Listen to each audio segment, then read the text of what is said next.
And the reaction was intense last night on social media when Kyler Murray connected with DeAndre Hopkins for the game-winning Hail Mary, or as they're calling it, the Hail Murray. LeBron James making it known, and also Patrick Mahomes.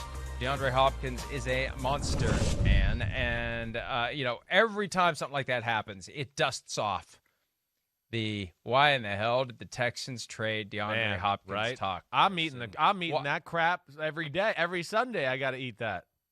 Well, I understood why they did it when they did it, right, and what they were trying to do. But maybe it's not something they should have wanted to do. Maybe you should want to pay DeAndre Hopkins when he's making noise about getting his contract restructured and getting a raise, even though he's got multiple years left. And philosophically, we don't do, these teams say, oh, we don't do that. Well, sometimes you better do it, because your alternative is you trade him to another team, and he's going to continue to exist. He's going to continue to play. You are assuming the risk that the player is going to make you look bad for trading him. Right. So they got plenty of issues in Houston right now. And, hey, when you make the head coach the general manager instead of hiring a general manager, and you don't have a second voice that is strong enough and has the football chops and credentials to push back on something like this. I mean, there's talk now that Jack Easterby, who's claimed basically control of the organization, is saying to people, oh, I should have pushed back on these. No one's going to listen to you, Jack.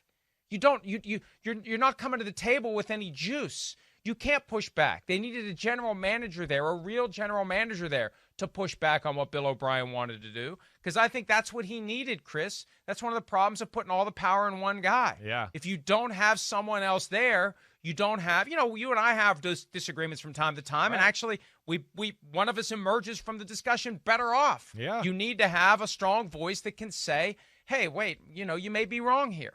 No, I mean, agreed. Checks and balances of an organization, they're important. They really are. The good ones have those, types of conversations, or GMs, coaches, presidents who can challenge each other. They're willing to accept their thoughts, maybe not always agree, but I think that's where we've seen a lot of successful ones that kind of have that staying power in the NFL.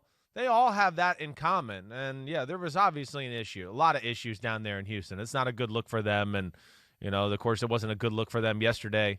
And they missed DeAndre Hopkins. There's no doubt. You're right. But, yeah, there's issues in that franchise, and we're just seeing the start of it, and we'll see where it goes. We need to move on to superlatives. But let me say this, because I feel like this isn't getting nearly enough attention. The idea that Easterby has basically taken over that team. When it came out yesterday, one of the Sunday Splash reports that Romeo Crennel has a good chance to be the head coach of the team in 2021 because of the pandemic, and it's harder to search for. That's ridiculous. That's insane. All business is being done remotely now. You don't need to be in the room with a guy to properly vet and interview a head coaching candidate. But my immediate takeaway was, this is Easterby potentially remaining the interim GM for another year. And if you do it long enough and you manage to do it well enough, you just end up having the job. And if it doesn't work out, you don't get fired. You just go back to being the executive VP of football operations. He's found an accountability loophole, Chris, where he can give the test run to the GM job.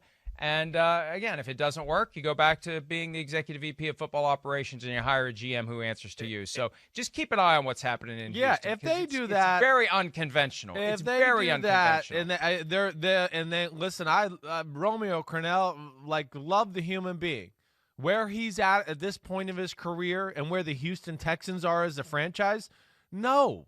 If they take him as the head coach at his age right now, and Deshaun Watson, young quarterback in the peak of his prime, the defense is not good. Romeo Crennel's a defensive coach, and you have a star quarterback. That would be a pitiful move. As much respect as I have for him, it has nothing to do with Romeo Crennel. It has more to do with the situation of the players of the Houston Texans. I would certainly think less of them if they did that. And ultimately, see, this is the beauty of professional sports, or the opposite of beauty, the ugliness of professional sports.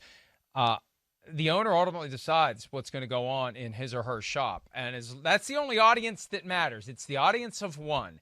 And as long as Easterby sells Cal McNair on this approach, it doesn't matter what anyone else says. Cal McNair makes the decisions and moves forward, and he can't be fired. Everybody else can be fired.